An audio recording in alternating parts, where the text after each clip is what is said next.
उत्तराखंड में नगर निकायों की तैयारी में जुटे विधायक, मंडल अध्यक्ष, महानगर अध्यक्ष उमेश अग्रवाल वोटर लिस्ट में मतदाताओं का नाम जुड़वाने का कर रहे काम। पर्यटन मंत्री सतपाल महाराज, पूर्व कैबिनेट मंत्री अमृता रावत केदारनाथ बद्रीनाथ पहुंचे। मंत्रियों ने की पूजा अर्चना। मंत्रियों ने अधिकारियों और कर्मचारियों का किया अभिनंदन। मौसम विभाग ने साझा की जानकारी। 4 से 5 दिनों में मौसम रहेगा सामान्य। प्रदेश भर में तापमान सामान्य से ऊपर रहने का अंदेशा।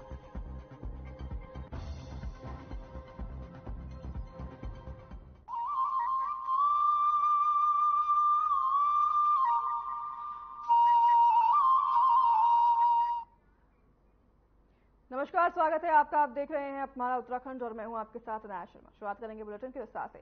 मौसम विभाग के मुताबिक आने वाले 4 से 5 दिनों तक प्रदेश भर में मौसम साफ रहने का अंदेशा है, जिसके साथ तापमान सामान्य से ऊपर रहने के आसार हैं। जानकारी देते हुए मौसम विभाग के निदेशक विक्रम सिंह ने कहा कि आगामी 4 से 5 दिनों में पहाड़ से लेकर मैदान तक मौसम सामान्य बना रहेगा और प्रदेश भर में तापमान सामान्य से ऊपर रहने का भी अंदेशा है।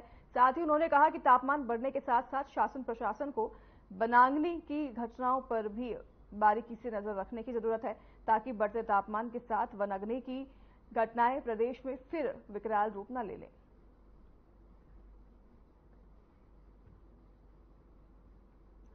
मौसम विभाग ने जानकारी साझा करते हुए ये बताया है कि मौसम साफ रहने की तो अंदेश है, लेकिन तापमान में भी बढ़ोतरी हो सकती है। तो वहीं तापमान सामान्य से ऊपर रहने के अंदेश मौसम विभाग ने जताए हैं।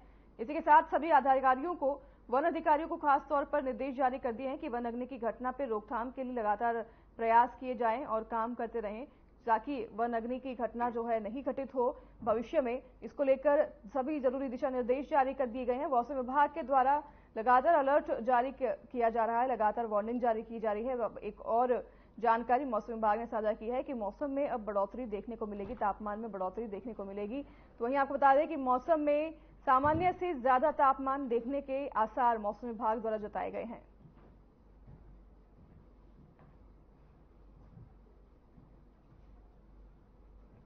19 या 20 तारीख तक जो है तो मौसम जो है शुष्क रहने वाला, ड्राई रहने वाला है। और जो तापमान है, क्योंकि कोई बारिश की एक्टिविटी 14 से लेके 19-20 तक हम देख रहे हैं, तो उसमें है नहीं जो है। तो इसकी वजह से कहीं ना कहीं फिर जो तापमान है वो थोड़ा जो है ग्रेजुअली बढ़ेंगे और आप देखेंगे 18-19-20 के आसपास जो करीब जो है मैदानी क्षेत्रों में आप कह सकते हैं कि 39-40 के आसपास ऊपर पहुंच जाएंगे। और इसी तरह जो है हिल्स में भी बात करें, जो 2000 मीटर या उसके आसपास के क्षेत्र की बात करें, तो वहां पर भी वो करीब जो है 28-29 तक वो आ जाएंगे। तो 2-3 दिन में कहूंगा कि जैसे 18 से लेकर 20 तक जो है जो टेम्परेचर सो हाई थोड़े रहने वाले हैं और ये सामान्य से कह सकते हैं आपके करीब 4 से 5 डिग्री तक जो है ऊपर आ जाएंगे।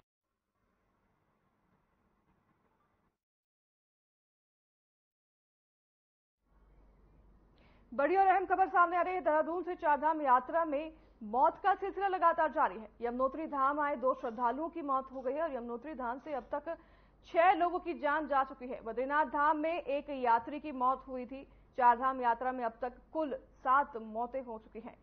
ये बड़ी दुखद खबर सामने आई है। आपको बता दें कि लगातार मौतों का आंकड़ा बढ़ता जा रहा है और चारधाम यात्रा पर गए श्रद्धालुओं की मौतों की खबर लगातार आ जा रही है। तो वहीं यमुनोत्री धाम पर 2 श्रद्धालुओं की एक मौत की खबर एक सामने आई है और यमुनोत्री धाम में अब तक कुल 6 लोगों की मौत हो चुकी है।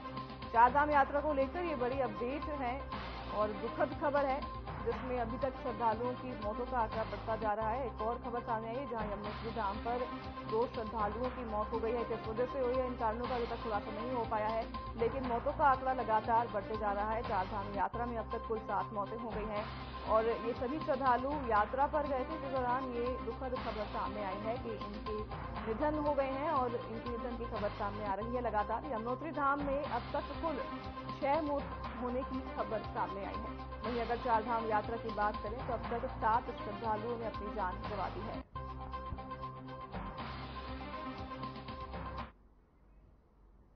इसी के साथ आगे बढ़ेंगे खबरों में। एसटीएफ ने हरिद्वार में एक फर्जी कॉल सेंटर का भंडाफोड़ किया है। वहीं मौके से इसके सरगना को भी गिरफ्तार किया गया है। आरोपी ने ठगी के लिए कुल 11 लोगों की टीम बनाई थी, जिन्हें अलग अलग जिम्मेदारियां देकर देश भर में ठगी की जाती थी। बताते चले कि ये गिरोह क्रेडिट कार्ड बनवाने का तलब लालच देकर लोगों से ठगी करता था और मूल रूप से शामली के रहने वाले सरगना के खाते में कुल 70 लाख रुपए का लेन देन मिला है। वहीं आरोपी को न्यायालय के आदेश पर जेल भेज दिया गया है। फर्जी कॉल सेंटर चलाने वाले लोगों का भांडाफोड़ किया गया है, जिनके पास से भारी मात्रा में कैश बरामद किए गए हैं। आपको बता दें कि ये लोग लोगों के क्रेडिट कार्ड से कैश का लेन देन करते थे और कैश का फ्रॉड करते थे, जिसका अब भांडाफोड़ करते हुए पुलिस ने इन्हें न्यायालय के आदेश पर जेल भेज दिया है। फर्जी कॉल सेंटर का ये काम चला रहे थे, जिस पर लोगों को फोन करके क्रेडिट कार्ड का लालच देकर उनके अकाउंट से पैसे गबन कर रहे थे और ये फ्रॉड काफी टाइम से चल रहा था इनका। अब पुलिस ने कार्रवाई करते हुए इनको गिरफ्तार किया और न्यायालय के आदेश पर इनको जेल भी भेज दिया है।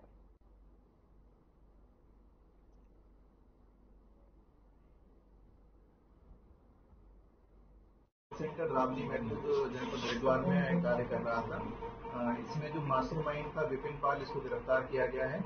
इसके अन्य साथियों की जानकारी प्राप्त हुई है। जो इंटरोगेशन में सामने आया है कि ये लोग क्रेडिट कार्ड के नाम पर लोगों को कॉल करते थे कि हम आपको क्रेडिट कार्ड किसी बैंक का ऑफर करना चाहते हैं और फ्री ऑफ कॉस्ट ये आपको मिलेगा, और उसके बाद में उनको एंगेज करके उनको एक फिशिंग लिंक भेजा जाता था, और जो विक्टिम है वो जब उस लिंक पर क्लिक करता था तो उसके फोन की एक्सेस इन फ्रॉडस्टर्स के पास में पहुंच जाती थी, और उसके बाद में ये उसके बैंक खाते का, उसकी यूपीआई ऐप का एक्सेस लेकर अपने खातों में पैसे ट्रांसफर कर लेते थे।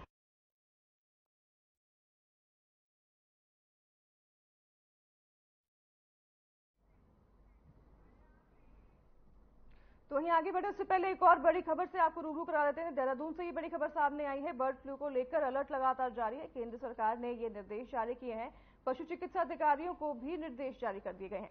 पशुओं में बुखार आने पर जांच के निर्देश दिए गए हैं और केरल में बर्ड फ्लू के केस सामने आए हैं, जिसके बाद अब उत्तराखंड में भी प्रशासन अलर्ट मोड पर आ गया है। और अगर केंद्र सरकार की बात करें तो केंद्र सरकार ने पूरे देश भर में बर्ड फ्लू को लेकर चेतावनी जारी कर दी है। लगातार अलर्ट जारी किए जा रहे हैं बर्ड फ्लू को लेकर, और काफी गंभीर बीमारी है ये, जिसको लेकर हम सभी को ध्यान रखना है। केंद्र सरकार ने भी इसके लिए अलर्ट जारी कर दिया है। पशु चिकित्सा अधिकारियों को भी जरूरी दिशा निर्देश दिए गए हैं। पशु में बुखार आने पर जांच करवाने के आदेश दिए गए हैं। आपको बता दें कि केरल में बर्ड फ्लू के मामले सामने आने के बाद अब प्रशासन और सरकार अलर्ट मोड पर नजर आ रही है। प्रदेश में अब सरकार ने अलर्ट जारी कर दिया है सभी के लिए। अगर पशु में बुखार आता है तो तुरंत जांच करवाने के निर्देश जारी किए गए हैं। बर्ड फ्लू को लेकर ये बड़ी अपडेट आप तक पहुंचा रहे हैं। अलर्ट जारी कर दिया गया है। केंद्र सरकार के निर्देश पर अलर्ट जारी किया गया है। पशु चिकित्सा अधिकारियों को निर्देश दिए गए हैं। पशुओं में बुखार आने पर तुरंत उनके जांच करवाने के निर्देश जारी किए गए हैं। आपको बता दें कि केरल में बर्ड फ्लू का मामला सामने आने के बाद सरकार अब अलर्ट मोड पर नजर आ रही है।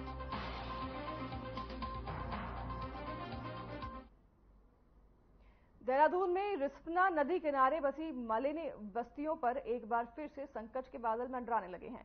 बता दें कि एनजीटी के हालिया आदेश में 30 जून तक रिस्पना नदी किनारे अतिक्रमण को हटाने को कहा गया है, जिस पर नगर निगम देहरादून ने अपना पक्ष रखते हुए मार्च 2016 के बाद हुए अतिक्रमण का चिन्हीकरण कर नोटिस भेजने की बात कही है। निकाय चुनाव से ठीक पहले मलिन बस्तियों पर संकट मंडराने से प्रदेश में सियासत तेज हो गई है। वहीं पूर्व मेयर और वर्तमान में बीजेपी के धर्मपुर से विधायक विनोद चमोली का कहना है कि संकट सभी मलिन बस्तियों पर नहीं है। इसी को लेकर कांग्रेस के प्रदेश प्रवक्ता शीशपाल बिष्ट का कहना है कि मलिन बस्तियों पर सरकार की कोई स्पष्ट नीति नहीं है और वो दोहरे मापदंड अपना रही है। को हटाने की बात नहीं है। 2016 के बाद जो नए निर्माण हुए हैं उनको लेकर एनजीटी ने एक आदेश पारित किया, उसमें कोर्ट ने कहा है इनको हटाया जाए। तो कल मेरे क्षेत्र में भी 8 लोग चिन्हित हुए हैं दीपनगर क्षेत्र में। कल वो मेरे पास आए तो मैंने उनके नोटिस वगैरह देखे हैं। कुछ ऐसी भी स्थितियां हैं कि निर्माण पहले से मौजूद है, लेकिन बस्तियों में मकानों की खरीद फरोख्त चलती है, तो नए लोगों ने वो खरीदे हैं, लेकिन वो पुराने निर्माण हैं। और ऐसे ही वो 8 मामले निकले कि जो पुराने निर्माण थे। तो हमने कहा भाई जिन पर 2016 से पहले की जो पानी की रसीदें हैं, जो कनेक्शन की या बिजली कनेक्शन रसीदें हैं, आप चेक करा लीजिए, क्योंकि आपको तो नए निर्माणों पर कार्रवाई करनी है। देखिए, मलिन बस्तियों में जो है नियमितीकरण को लेकर के या जो भी वहां पर ध्वस्तीकरण है उसको लेकर के सरकार की नीति साफ नहीं है। दोहरी नीति पर भाजपा सरकार चल रही है। पहले तो आपने मलिन बस्तियों को बचाने के लिए अध्यादेश आप लेकर के आए, अब जैसे ही निकायों के चुनाव सिर पर है आप जो है ध्वस्तीकरण की बात कर रहे हैं। सरकार जो है आखिर क्यों वहां है, क्यों सटीक जो है नीति नहीं बना पा रही है। आपको जिनको विस्थापित करना, पहले उनकी पुनर्वास की व्यवस्था कीजिए और फिर आप उनको जो है विस्थापित कीजिए। लेकिन सरकार जो है लोगों को उजाड़ने की बात तो बार बार करती है, क्योंकि चुनाव में जो है डरा धमका करके जो है वोट हासिल होंगे। ये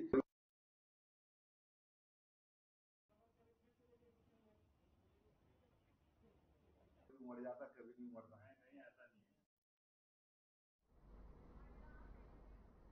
देहरादून में आगामी 4 से 5 दिनों तक प्रदेश में तापमान बढ़ने के आसार नजर आ रहे हैं। बता दें कि बीते दिनों पहाड़ी क्षेत्रों में बारिश के चलते तापमान फिलहाल सामान्य है, वहीं मैदानी इलाकों में तापमान सामान्य से ऊपर बना हुआ है। हालांकि 20 मई से मौसम एक बार फिर करवट बदल सकता है।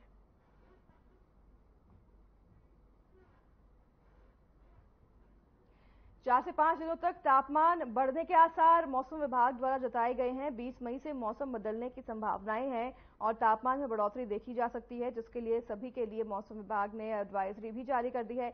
एक बार फिर से मौसम करवट लेगा और इसके अलर्ट जारी कर दिए गए हैं। 4 से 5 दिनों में तापमान बढ़ने के आसार मौसम विभाग ने जारी किए हैं। इसी के साथ एडवाइजरी और अलर्ट भी मौसम विभाग ने जारी कर दिए हैं।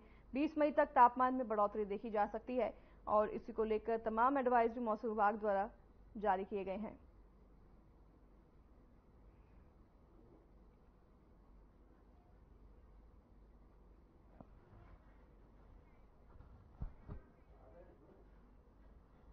इसी बीच बड़ी खबर सामने आ रही है। चारधाम यात्रा में नया रिकॉर्ड बन गया है। 5 दिन में 2.5 लाख से ज्यादा श्रद्धालुओं ने दर्शन किए हैं और भीड़ प्रबंधन प्रशासन के ये बड़ी चुनौती है। रोजाना हजारों की संख्या में तीर्थयात्री दर्शन करने पहुंच रहे हैं। गंगोत्री और यमुनोत्री धाम में तीर्थयात्रियों के रिकॉर्ड तोड़े गए हैं। तीर्थयात्रियों के पहुंचने के रिकॉर्ड तोड़ा गया है। आपको बता दें कि ये बड़ी खबर सामने आ रही है। देहरादून चारधाम यात्रा में अब नया रिकॉर्ड बन गया है। 5 दिन में 2.5 लाख से ज्यादा श्रद्धालुओं ने दर्शन किए हैं। भीड़ प्रबंधन प्रशासन के लिए ये बड़ी चुनौती बनकर सामने आ रही है। रोजाना हजारों की संख्या में तीर्थयात्री दर्शन करने पहुंच रहे हैं। गंगोत्री और यमुनोत्री पर खासतौर पर ज्यादा श्रद्धालुओं की भीड़ देखी जा रही है। ये नया रिकॉर्ड बन गया है। अब 5 दिन के अंदर ही 2.5 लाख से ज्यादा श्रद्धालुओं ने दर्शन कर लिए हैं। यात्रा के लिए लगातार लोगों का तांता बढ़ता जा रहा है। श्रद्धालुओं के आंकड़े में बढ़ोतरी देखी जा रही है। लगातार लोग यात्रा पर पहुंच रहे हैं, दर्शन करने पहुंच रहे हैं। तो वहीं 5 दिन की बात करें तो अगर श्रद्धालुओं ने रिकॉर्ड तोड़ दिया है। 2.5 लाख से ज्यादा श्रद्धालु चारधाम यात्रा पर पहुंचे हैं। रोजाना हजारों की संख्या में तीर्थयात्री यहां पर पहुंच रहे हैं। इसी को देखते हुए प्रशासन के लिए ये एक बड़ी चुनौती बनकर सामने आ रही है। चारधाम यात्रा को लेकर जब 5 दिन में 2.5 लाख से ज्यादा श्रद्धालु दर्शन करने पहुंच रहे हैं और भीड़ प्रबंधन प्रशासन के लिए ये बड़ी चुनौती है। रोजाना हजारों की संख्या में तीर्थयात्री यहां पर पहुंच रहे हैं। ये बड़ा और नया रिकॉर्ड बनते हुए सामने आ रहा है। चारधाम यात्रा को लेकर बड़ी खबर और बड़ी अपडेट सामने आ रही है, जहां पर 5 दिन में 2.5 लाख से अधिक श्रद्धालु यात्रा पर दर्शन करने के लिए पहुंच चुके हैं।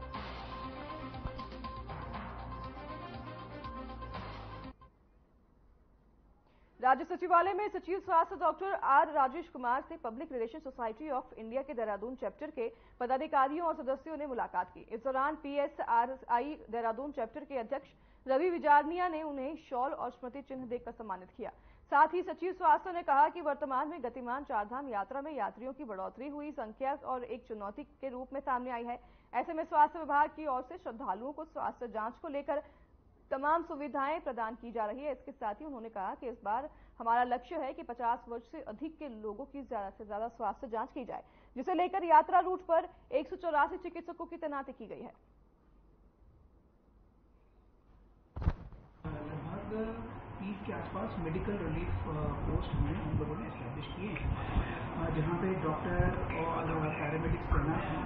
इसके अलावा हमारे 50 स्क्रीनिंग पॉइंट्स भी हैं, जहाँ पे हमारे पास point of care testing devices हैं, जिसमें बेसिक जो पैरामीटर्स हैं, टेम्परेचर, BP, पल्स इत्यादि हम लोग मेजर कर रहे हैं। और पिछली बार की तरह इस बार भी हंस फाउंडेशन के सहयोग से हम लोग इस बार स्क्रीनिंग कर रहे हैं। अभी तक टोटली 16,000 यात्रियों की हम लोगों ने स्क्रीनिंग हम लोगों ने कर दी है।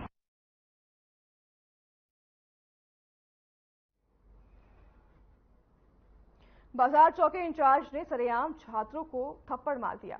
थप्पड़ मारने का वीडियो भी सोशल मीडिया पर जमकर वायरल हुआ है। छात्र संघ अध्यक्ष सहित भारी संख्या में छात्र थाना पहुंचे। गुस्साए छात्रों ने कार्यवाही की मांग को लेकर हंगामा काटा। चौकी इंचार्ज संजीव ममगाई को लाइन हाजिर कर जांच शुरू कर दी गई है।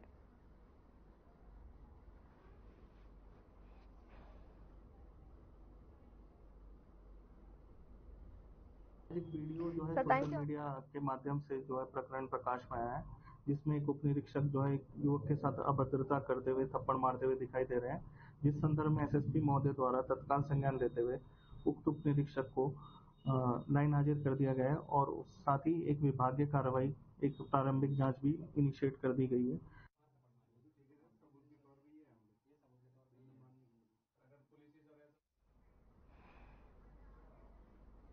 हरिद्वार के ज्वालापुर में दिन दहाड़े घर में घुसकर बुजुर्ग महिला की हत्या से इलाके में सनसनी फैल गई है। बता दें कि चाकलान मोहल्ले की रहने वाली तीर्थ पुरोहित परिवार की महिला घर पर अकेली थी। महिला का पूरा परिवार गंगा सप्तमी के चलते हर की पौड़ी गंगा स्नान के लिए गया था। तभी घर में घुसकर किसी ने बुजुर्ग महिला के सिर और चेहरे पर धारदार हथियार से हमला कर दिया। हर की पौड़ी से लौटने के बाद परिजनों की सूचना पर मौके पर पहुंची पुलिस और फिर प्रिंट एक्सपर्ट ने छानबीन शुरू कर दी है।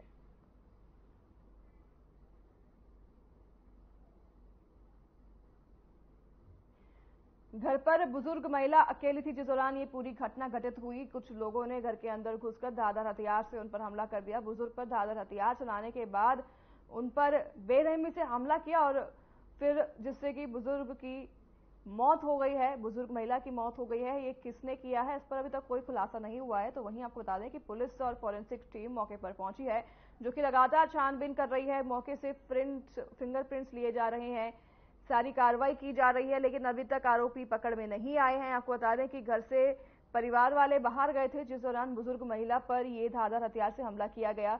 किस रंजिश के चलते ये पूरी घटना हुई इस पर खुलासा नहीं हो पाया और कौन ये आरोपी थे, कौन ये हत्यावार थे जिन्होंने बुजुर्ग महिला पर धारदार हथियार से हमला कर उसकी हत्या कर दी, इसका अभी तक कोई खुलासा नहीं हुआ है। हालांकि पुलिस मौके पर पहुंची हुई है और उन्होंने कार्रवाई शुरू कर दी है। फॉरेंसिक टीम भी मौके पर पहुंची है जिनकी जांच लगातार जारी है।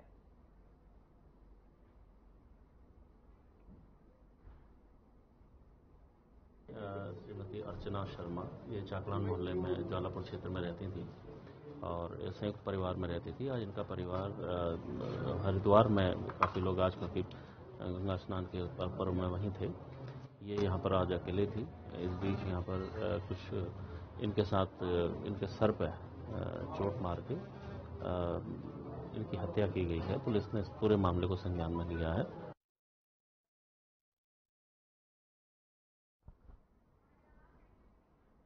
चारधाम यात्रा शुरू होने के बाद रुड़की आरटीओ कार्यालय पर ग्रीन कार्ड बनाए जा रहे हैं, पर भीड़ होने की वजह से कुछ दलाल भी इस काम में संलिप्त हो गए हैं, जिसकी शिकायत के बाद पुलिस ने आरटीओ कार्यालय के निकट 6 लोगों को कागजात बनाने की सामग्री सहित गिरफ्तार किया था। पूरे मामले के बाद रुड़की आरटीओ ने भी दलाली करने वाले लोगों पर कड़ी नजर रखनी शुरू कर दी है। रुड़की एआरटीओ एलवी रॉक्सी ने कहा कि आरटीओ कार्यालय के साथ साथ कार्यालय के बाहर बैठने वाले लोगों पर उनके स्तर से कड़ी नजर रखी जा रही है।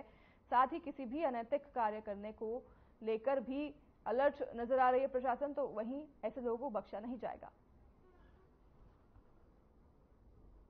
पकड़ा है, उन पे जांच चल रही है। जांच में जो भी कुछ आएगा उसके अनुसार उन्हें सजा मिलेगी। क्या करें? जो हमने देखा तो उनके पास कुछ फाइल्स मिली है, फाइल्स पुलिस ले गई है जांच के लिए। तो पुलिस लैपटॉप भी लेके गई है, कुछ फोन्स भी ले गई हैं। जो जैसे उनकी जांच में कुछ आएगा उसके अनुसार कार्रवाई होगी।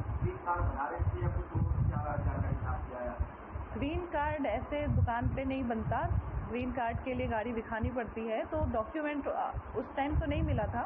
बाकी अगर उनके फोन से वगैरह कुछ मिले तो मैं कह नहीं सकती।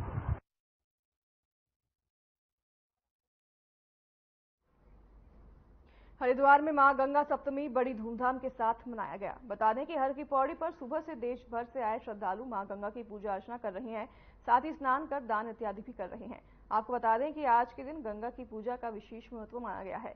कहते हैं कि भगवान शिव ने गंगा नदी को जिस दिन अपनी जटाओं पर धारण किया था, उस दिन वैशाख महीने के शुक्ल पक्ष की सप्तमी तिथि थी और साथ ही भगवान शिव को प्रसन्न करने के बाद भगीरथ को पितरों को मोक्ष दिलाने में सफलता हासिल हुई थी। आज गंगा सप्तमी का दिवस है। हमारे सनातन संस्कृति के उद्धार, कल्याण, तरनतारिणी, पतित पावनी मां गंगा का अवतरण का कथा आज से शुरू हो जाती है। मां गंगा भगवान श्री हरि के श्री चंद्र से निकलकर जब पृथ्वी की ओर बढ़ी तो पृथ्वी उसका वेग सहन नहीं कर सकती थी, तो भगवान शंकर जी की जटाओं में आज के दिन अवतरित हुई।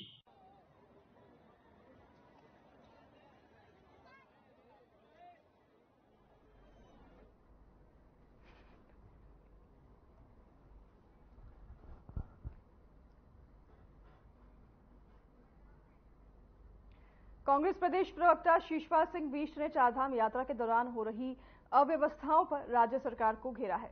उनका कहना है कि लगातार सरकार सिर्फ बयानबाजी करती है, धरातल पर कोई तैयारी सरकार ने चारधाम यात्रा को लेकर नहीं की है। यही वजह है कि श्रद्धालुओं की काफी परेशानियों को सामना करना पड़ रहा है।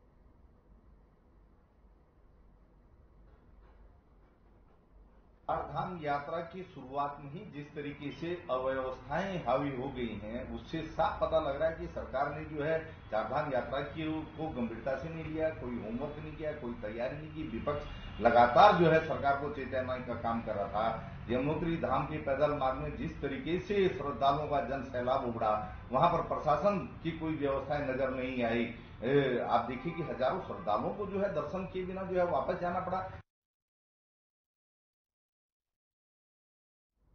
राजधानी देहरादून के पटाखा फैक्ट्री में आग लगने की घटना सामने आई है। घटना की सूचना मिलते ही अग्निशमन और पुलिस फोर्स मौके पर पहुंची और घटनास्थल पर पहुंचकर जायजा लिया और बड़ी मुश्किलों के बाद फैक्ट्री में लगी आग पर काबू पाया। बता दें कि पहले भी फैक्ट्री में ऐसे हादसे हो चुके हैं। वहीं राजधानी पुलिस मामले की जांच में जुट गई है।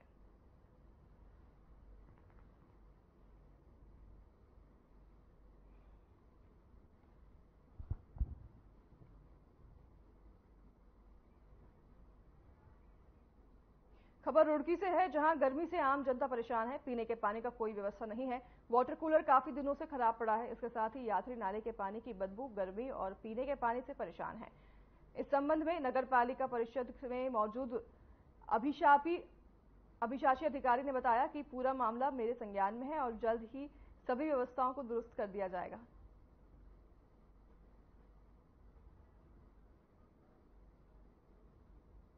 जैसे कि बस स्टैंड के पास वाला जो नाला है उसके लिए हमने नाला गैंग लगाया है, लेकिन उसको क्योंकि नाला गहरा है उसके लिए मेरे संज्ञान में आया था, तो हम उसमें एक चैम्बर लगा रहे हैं चैनल, जिसके माध्यम से उसमें सफाई में भी दिक्कत ना हो करने में और दूसरा उसमें किसी प्रकार की दुर्घटना ना हो।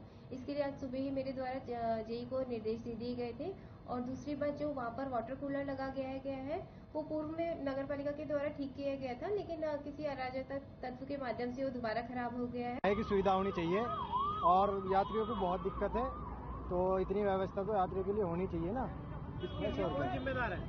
प्रशासन ही जिम्मेदार है, जो यहाँ का प्रशासन है, और कौन जिम्मेदार है? पानी का जो फ्रिज बंद पड़ा है, पानी का फ्रिज बंद पिया है, कभी हाथ नहीं धो सकते, कभी पैर नहीं धो सकते, कभी पानी नहीं पी सकते, तो ये चीज की व्यवस्था तो पब्लिक के लिए होनी चाहिए। और जो गर्मी इतनी ज्यादा हो रही है कि आदमी चक्कर खा के गिर रहे हैं यहाँ से, तो मैं तो यही कहूँगा प्रशासन अपना काम करे। चारधाम यात्रा शुरू हो चुकी है, मगर जो है मंगलोर की अगर बात की है, मंगलोर बस स्टैंड पर यात्रियों का आना जाना लगा रहता है।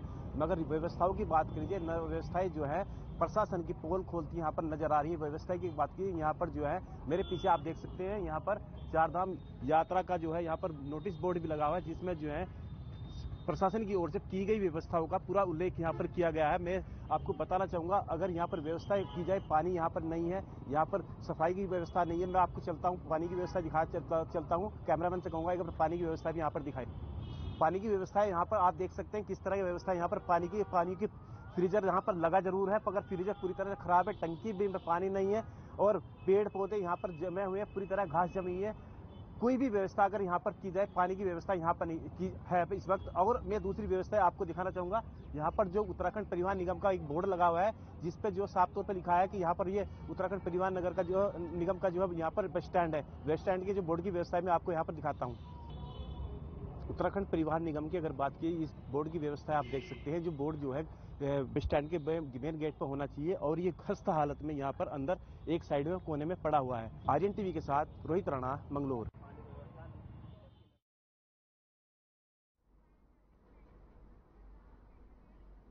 हमारा उत्तराखंड देख रहे थे आप और फिलहाल इस बुलेटिन में हमारे साथ बस इतना ही। नमस्कार।